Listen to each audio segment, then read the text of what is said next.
अमित शहा यांची आज रत्नागिरी तसंच सांगलीतल्या विटा आणि कर्नाटकमध्ये सभा होणार आहे। सभेच्या पार्श्वभूमीवर अमित शहा काल कोल्हापुरामध्ये मुक्कामी होते। दरम्यान त्यांनी कोल्हापूर आणि हातकणंगले मतदारसंघाचा आढावा घेतलाय।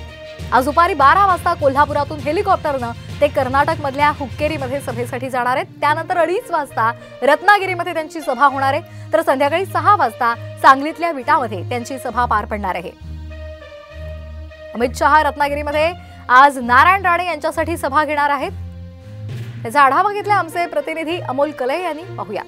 रत्नागिरी सिंधुदुर्ग लोकसभा मतदारसंघात आज सभांचा दिवस असणार आहे। तळ कोकणामध्ये उद्धव ठाकरेंची सभा होणार आहे। विनायक राऊत यांच्या प्रचारासाठी उद्धव ठाकरे सिंधुदुर्गमध्ये येणार आहेत। त्याचबरोबर नारायण राणे यांच्या प्रचारासाठी केंद्रीय गृहमंत्री अमित शहा रत्नागिरीत येणार आहेत।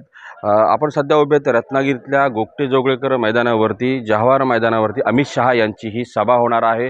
अमित शहा हे रत्नागिरीमध्ये पहिल्यांदाच येत आहेत आणि त्यांची या ठिकाणी जाहीर सभा होणार आहे।